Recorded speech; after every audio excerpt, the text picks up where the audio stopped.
नमस्कार, मैं Rana Yashwant India news पर आपका स्वागत करता हूं और आप देख रहे हैं अर्ध सत्य। 5 राज्यों के विधानसभा चुनाव के नतीजों के बाद देश की राजनीति के भविष्य को समझना बहुत जरूरी सा लग रहा है। नरेंद्र मोदी बहुत बड़ा ब्रांड और बहुत भरोसेमंद चेहरा हैं। वो किसी भी पार्टी, संगठन, मोर्चे या राजनीतिक समझौते से ज्यादा प्रभावी और स्वीकार्य हैं। लेकिन इस बार के चुनाव नतीजों को उस वक्त के आगे से देखा जाना चाहिए जहां नरेंद्र मोदी राजनीति को विदा कहेंगे, सत्ता से अपने आप को अलग करेंगे। मौजूदा समय में यह तय सा लग रहा है कि 2024 में नरेंद्र मोदी की बतौर प्रधानमंत्री तीसरी बार ताजपोशी होगी ही। मगर उनके आगे की राष्ट्रीय राजनीति में इन 3 चेहरों पर चर्चा बहुत लाजमी सी है और चर्चा से मेरी कोशिश होगी कि हिंदुस्तान में मोदी युग के बाद की राजनीतिक तस्वीर को दिखा सकूं। ये जो 3 तस्वीरें लगातार आप स्क्रीन पर देख रहे हैं, उनमें राहुल गांधी के धीरे धीरे हाशिए पर जाने और उनकी कांग्रेस की जगह पर केजरीवाल की आम आदमी पार्टी के मुख्य विपक्षी दल के रूप में खड़ा होने और मोदी युग के आगे योगी के साथ राजनीतिक टकराव के बढ़ने के आसार आपको दिख रहे होंगे या दिखने चाहिए। अगर नहीं दिख रहे हैं तो आप मेरे साथ आज बने रहिएगा। पहले उत्तर प्रदेश और बीजेपी में इस बार के चुनाव नतीजों के बाद जनाधार और लोकप्रियता के लिहाज से मोदी के बाद दूसरे बड़े नेता की हैसियत योगी आदित्यनाथ ने हासिल कर ली है। इस चुनाव में बीजेपी योगी आदित्यनाथ के चेहरे, सरकार के कामकाज बनाम विपक्ष के तमाम विरोधों, वितंडों और प्रोपेगेंडों के बीच चल रही थी। एक तरफ बेहतर कानून व्यवस्था, महिला सुरक्षा, एयरपोर्ट, एक्सप्रेसवे, मेडिकल कॉलेज जैसे विकास, गुंडे मवालियों का एनकाउंटर और अवैध कब्जों पर बुलडोजर का दावा करने वाली सरकार, तो दूसरी तरफ विरोधियों का गठजोड़, पुलिस का गुंडाराज का हल्ला, महिलाओं की सुरक्षा, जाटों मुसलमानों की लामबंदी और मुसलमानों पर अत्याचार का शोर था। अजीब सा घमासान था। एक यंत्र विकसित किया है, समझ गए होंगे ना, और समझ भी बनाता है और माफियाओं के ऊपर भी चढ़ता है। बुलडोजर का बेहतरीन उपयोग कर रहे हैं हम लोग। आप सहमत है ना? चलना चाहिए ना, चलना चाहिए, लेकिन चलाने के लिए दमदार सरकार चाहिए। तो सरकार जो चल रही है, ये जो हमारे बाबा मुख्यमंत्री जी हैं, बाबा मुख्यमंत्री जो है ये जाने वाले हैं, अब लौट के नहीं आएंगे। ये बाबा मुख्यमंत्री लौट के नहीं आने वाले और ये बाबा मुख्यमंत्री अकेले नहीं जाएंगे, इनके साथ बुल भी चला जाएगा और बुलडोजर भी चला जाएगा। 5 वर्ष पहले उत्तर प्रदेश के अंदर हमने वायदा किया था उत्तर प्रदेश कर्फ्यू से मुक्त होगा, हर बेटी सुरक्षित होगी। आज 5 वर्ष जब इस सरकार के बीत रहे हैं, हम कह सकते हैं उत्तर प्रदेश में कानून का राज है। हर बेटी, हर बहन और हर माता अपने आप को सुरक्षित महसूस कर सकती है। सबसे ज्यादा असुरक्षित महिलाएं और बेटियां कहीं हैं तो उत्तर प्रदेश में। एक गर्मी जो अभी किराना में और मुजफ्फरनगर में कुछ जगह दिखाई दे रही है ना, ये सब शांत हो जाएगी इसके बाद, क्योंकि गर्मी कैसे शांत होगी ये तो मैं मई और जून में भी इसको बहुत शिमला बना देता हूं। और ये जो गर्मी निकालने की बात कर रहे हैं, ये जगह जगह कह रहे हैं कि गर्मी निकाल देंगे, लेकिन वो जानते नहीं है कि इस बार किसान और नौजवान इनकी भाप निकाल देगा। जिस वक्त में माहौल बहुत गर्म, बराबरी की लड़ाई, कांटे की टक्कर कहा जा रहा था, ये मानने वाले ज्यादा थे कि सरकार अखिलेश बनाएंगे। उस वक्त में मतदाता योगी के लिए मन बनाकर बैठा हुआ था। 2017 में बीजेपी का कोई मुख्यमंत्री चेहरा नहीं था, वो लड़ाई केवल अकेले मोदी ने लड़ी और जीत भी मोदी के नाम की रही। लेकिन 2022 में युद्ध योगी के लिए था, योगी के किए के आधार पर था और योगी को ही फिर से मुख्यमंत्री बनाने की खातिर था। इस बात को प्रधानमंत्री नरेंद्र मोदी बार बार मंचों से दोहरा रहे थे। आज पूरे यूपी की जनता कह रही है, यूपी प्लस योगी बहुत है उपयोगी।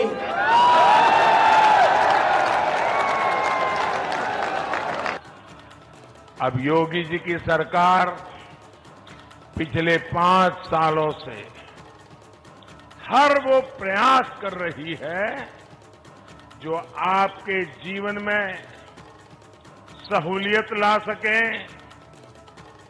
जो गरीब को सम्मान दे सके। योगी जी की सरकार में आज बलिया का व्यापारी सुरक्षित हो रहा है, बलिया की बहनों बेटियों को घर से निकलने में गुंडे बदमाशों का डर नहीं है।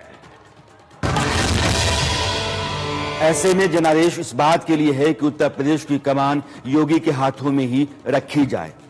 अब आंकड़ों के जरिए समझिए कि 2017 में बीजेपी को 312 सीटें थीं और उसका वोट प्रतिशत था 40% के आसपास।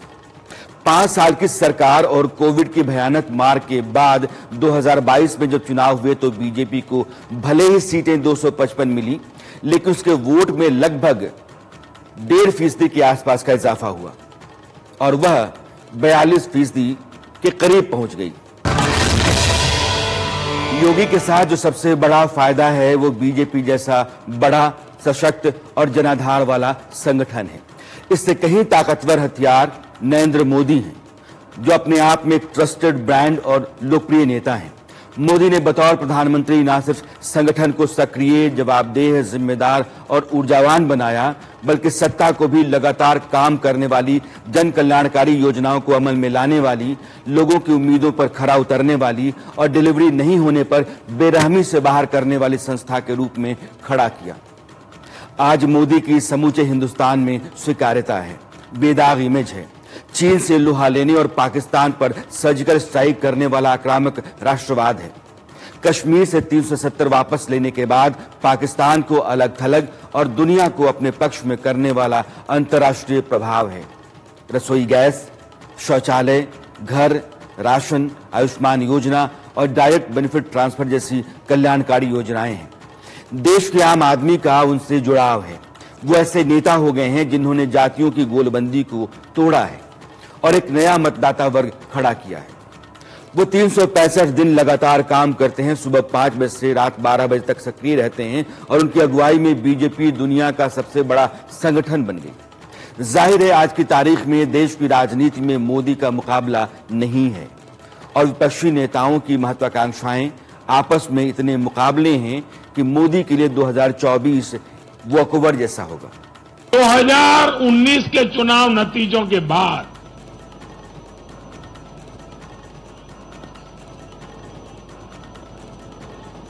कुछ पॉलिटिकल ज्ञानियों ने कहा था 2019 में जब लोकसभा में हम दोबारा जीत करके आए तो उस ज्ञानियों ने कहा था कि भाई 2019 के जीत में क्या है, ये तो 2017 में ही तय हो गई थी, क्योंकि 2017 में यूपी का रिजल्ट आया था। मैं मानता हूं इस बार भी ये ज्ञानी जरूर कहने की हिम्मत करेंगे कि 2022 के नतीजों ने 2024 के नतीजे तय कर दिए हैं।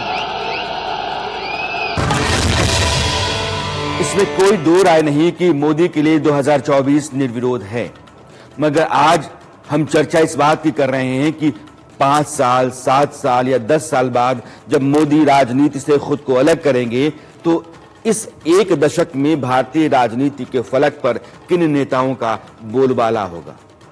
24 करोड़ के उत्तर प्रदेश में लगातार 2 बार सत्ता में आकर रिकॉर्ड बनाने वाले योगी आदित्यनाथ सबसे बड़े और ताकतवर राजनेता दिखते हैं। उत्तर प्रदेश में दलितों और महिलाओं के बीच बीजेपी ने एक बड़ा वोट बैंक तैयार किया है। इसके सामाजिक संदर्भों को समझने से पहले आंकड़ों के लिहाज से इसे देखते हैं। 21% दलित आबादी है उत्तर प्रदेश में, यानी कि 4 करोड़ 4.5 करोड़ के आसपास। सूबे में 86 सीटें सुरक्षित हैं, इनमें से 84 अनुसूचित जाति और 2 अनुसूचित जनजाति के लिए। इन 86 सीटों में से इस बार बीजेपी ने 65 सीटें जीती। 2017 में इन सीटों की संख्या 70 थी, यानी कि 5 साल में सिर्फ 5 सीटों का ही नुकसान हुआ है। इन आरक्षित सीटों से बाहर जो दलित आबादी है वो भी बीजेपी के लिए चुनावी जीत का बड़ा हथियार साबित हो रही है। उत्तर प्रदेश में महिलाओं और दलितों में सबसे पहले बात दलित आबादी की करते हैं। 21% यह आबादी है उत्तर प्रदेश में। अगर आप संख्या में देखें तो 4.5 करोड़ के आसपास। इनमें से 55% जाटव हैं और 45% गैर जाटव, पासी, कोली, वाल्मीकि, धानुक जैसे। इस बार 21% जाटव मतदाता बीजेपी के साथ गया। कितना? 21%। 2017 में 8% था और 65% जाटवों ने मायावती की बीएसपी को वोट दिया था। पिछली बार ये 86% था। जहां तक गैर जाटव वोटर का सवाल है, 41% बीजेपी के साथ खड़े रहे, 27% बीजेपी के साथ गए। 2017 में 32% गैर जाटवों ने बीजेपी का साथ दिया था, यानी कि इस बार 9% ज्यादा है। और बीएसपी को 44% गैर जाटवों का समर्थन था, जो इस बार 17% कम है। आंकड़ा आप देखते रहिए। अगर आप इस बार 2022 दलित वोट के आंकड़े को देखें तो पूरे समुदाय का 30% से ज्यादा वोट बीजेपी के पाले में गया है और मायावती के पास 45% वोट रह गया, जो 2007 में 65% था। यानी कि इस बार बीजेपी को जो बाकी जगहों पर नुकसान हुआ, उसकी अच्छी खासी भरपाई दलित वोटरों ने कर दी। सीटों के लिहाज से आप यूं समझिए कि दलित बहुल 136 विधानसभा सीटों में 99 पर बीजेपी ने परचम लहराया। 44 सीटें ऐसी थीं जहां 30% से ज्यादा दलित वोटर थे और इनमें से बीजेपी ने 32 सीटें जीती। आंकड़ा कहता है कि 2017 में इस बार 4 सीटों का नुकसान 2017 के लिहाज से हुआ है, लेकिन दलित मतदाता के कारण नहीं, बल्कि सरकार विरोधी बाकी दूसरे कारणों के चलते। उत्तर प्रदेश में बीजेपी ने अपने दलित चेहरों को बहुत कायदे से उभारा है, निखारा है।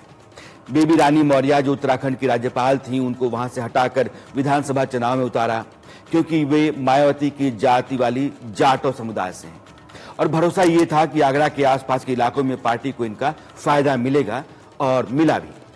आगरा की 9 सीटें बीजेपी ने जीती। इस बार बहुत मुमकिन है कि योगी आदित्यनाथ बेबी रानी मौर्य को उप मुख्यमंत्री बनाएं। उनके अलावा बृजलाल, जो मायावती सरकार के दौरान एडीजी लॉ एंड ऑर्डर हुआ करते थे, वो अपनी ईमानदारी और सख्ती के कारण चर्चा में रहा करते थे। पार्टी ने उनको भी जोड़ा। असीम अरुण कानपुर के पुलिस कमिश्नर हुआ करते थे, ये भी जाटव हैं। योगी आदित्यनाथ ने उन्हें बुलाया, वीआरएस दिलवाया, उन्नाव से टिकट थमाया और जितवाया। लालजी प्रसाद निर्मल भी दलितों के बीच पार्टी का जनाधार बढ़ाने के लिए जोड़े गए और वो दलितों के दिल में जगह बनाने में कामयाब रहे। उत्तर प्रदेश में कुल 86 सुरक्षित सीटें हैं, इनमें से 84 अनुसूचित जाति के लिए हैं और 2 अनुसूचित जनजाति के नाम पर रिजर्व्ड है। इन 86 सीटों में से बीजेपी ने इस बार 65 सीटें जीती हैं। यह जरूर है कि पिछली बार के मुकाबले में 5 सीटें कम हैं, लेकिन कोरोना, महंगाई, बेरोजगारी और 5 साल के शासन को लेकर जो विपक्ष का शोर था, उस लिहाज से बीजेपी के लिए यह कोई नुकसान का सौदा नहीं है। दलित वोटर को लेकर बीजेपी की रणनीति कैसी है, आपको इसका एक अंदाजा दिलाता हूं। पार्टी के रणनीतिकार और संगठन मंत्री सुनील बंसल ने सुरक्षित सीटों को टारगेट किया।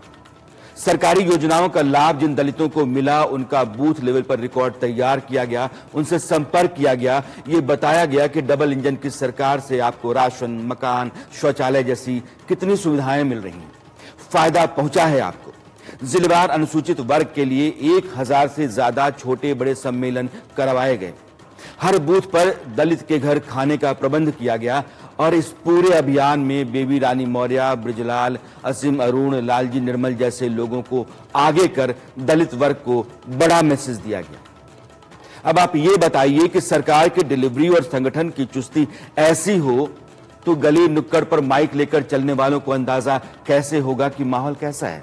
समाज का जो नीचे के तबका का व्यक्ति है, दलित हो, पीड़ित हो, शोषित हो, वंचित हो, ये हम सबका दायित्व है उनकी रक्षा करना, हम सबका दायित्व है उनका सम्मान करना, उनको सुरक्षा देना। हजारों साल से हमारे समाज में कुछ बुराइयां आई हैं, कुछ दोष आए हैं, स्पृश्यता भेद घुस गया है। रामानुजाचार्य से लेकर के महात्मा गांधी तक सभी महापुरुषों ने ये समाज के अंदर जो बुराइयां हैं, कमियां हैं, उसके खिलाफ लड़ाई लड़ी है। लेकिन ये बात मानना पड़ेगा कि आजादी के 70 साल के बाद भी हमारे समाज में अभी भी कुछ कमियां हैं, कुछ बुराइयां हैं, और वो कहीं ना कहीं विकृत रूप लेकर के बाहर निकलती है। अब बात महिलाओं की करते हैं। 2022 के विधानसभा चुनाव में 44% पुरुषों ने बीजेपी गठबंधन को वोट दिया और 48% महिलाओं ने बीजेपी का साथ दिया, यानी कि 4% ज्यादा मर्दों के मुकाबले। जबकि समाजवादी पार्टी गठबंधन को 40% पुरुषों का साथ मिला, लेकिन महिलाएं 32% ही उनके पाले में गईं। अगर आप महिलाओं की संख्या के लिहाज से देखें तो समाजवादी पार्टी के मुकाबले बीजेपी को 16% ज्यादा महिलाओं ने वोट दिया। उत्तर प्रदेश में दलित मतदाताओं की तरह ही महिलाओं ने जिसका साथ दिया, सरकार उत्तर प्रदेश में उसी की बनी। 2007 में मायावती को 32% महिलाओं का साथ मिला और उनकी सरकार बनी। जो आंकड़ा स्क्रीन पर है, अगर आप उसे देखें तो 2012 में 31% महिला वोटरों ने समाजवादी पार्टी का साथ दिया और अखिलेश यादव मुख्यमंत्री बने। और पिछली बार 2017 में रिकॉर्ड 41% महिलाओं ने कमल का बटन दबाया और बीजेपी की योगी की सरकार बनी। इस बार भी महिलाओं की फौज का बड़ा हिस्सा बीजेपी के पाले में रहा है। दलितों और महिलाओं का एक बड़ा तबका अगर बीजेपी के साथ खड़ा दिख रहा है तो उसका बड़ा कारण है केंद्र की वो कल्याणकारी योजनाएं जिनको योगी ने जमीन पर कामयाब तरीके से उतारा है। मसलन 15 करोड़ लोगों को मुफ्त डबल राशन मिलता रहा, 45 लाख गरीबों को घर मिले, सरकार के दावे को माने तो 1 करोड़ 47 लाख घरों में बिजली पहुंचाई गई और 2 करोड़ 61 लाख लोगों के घरों में शौचालय बने। 16 लाख महिलाओं का जो सेल्फ हेल्प ग्रुप है उसको 1000 करोड़ की राशि दी गई और कन्या सुमंगला योजना के तहत 2.5 करोड़ बेटियों के अकाउंट खोले गए। असंगठित क्षेत्र में काम करने वाले 60 लाख मजदूरों को ई श्रम कार्ड दिया गया, जिसके जरिए उनको 500 रुपए हर महीने दिए गए। ठीक वैसे ही जैसे कि जनधन खाताधारी महिलाएं थीं और उनको 500 रुपए हर महीने भेजे गए। किसान सम्मान निधि के जरिए हर चौथे महीने 2000 रुपए दिए जाते हैं, यानी कि साल में 6000। वो अपनी जगह है। साथियों, हमारी डबल इंजन की सरकार आपकी सेवा करने में जुटी है, आपका जीवन आसान बनाने में जुटी है।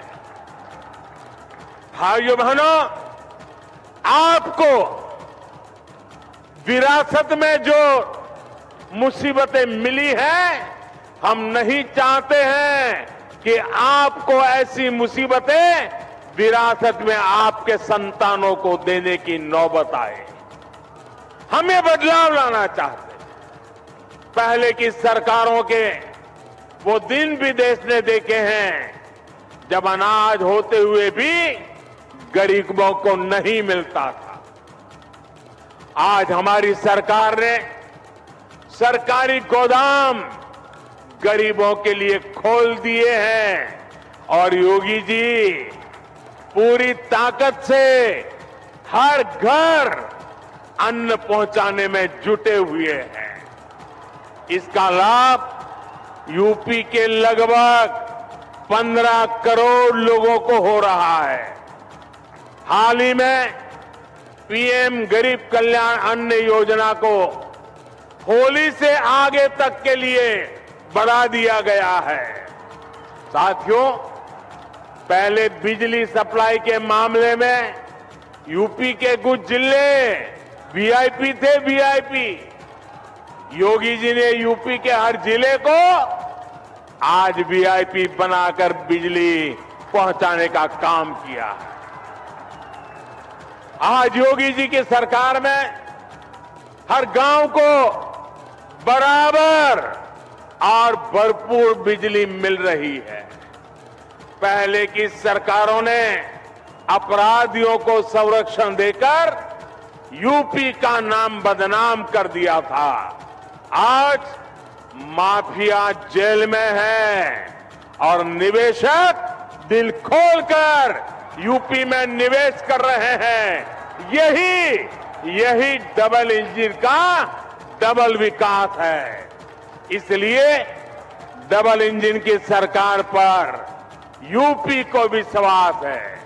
हम सब जानते हैं कि आदरणीय प्रधानमंत्री जी ने देश के अंदर 2014 में प्रधानमंत्री बनने के साथ ही बेटी बचाओ बेटी पढ़ाओ के माध्यम से आधी आबादी के प्रति जिस दृष्टिकोण को बदलने का कार्य किया था, आज उसके परिणाम हम सबके सामने देखने को मिल रहे हैं।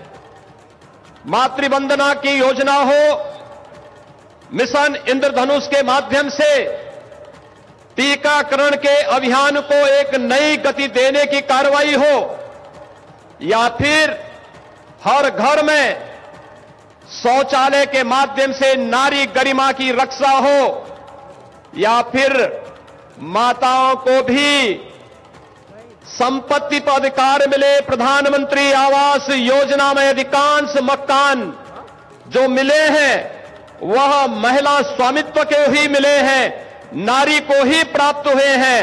और इस समय जो एक बड़ा कार्यक्रम चल रहा है, प्रधानमंत्री स्वामित्व योजना के माध्यम से हर गांव में, जिस गांव में जमीन पर अगर किसी गरीब का मकान टूट जाता था और दूसरी बार उसे मकान बनाने के लिए कार्रवाई करनी होती थी तो दबंगों के द्वारा मकान नहीं बनाने दिया जाता था,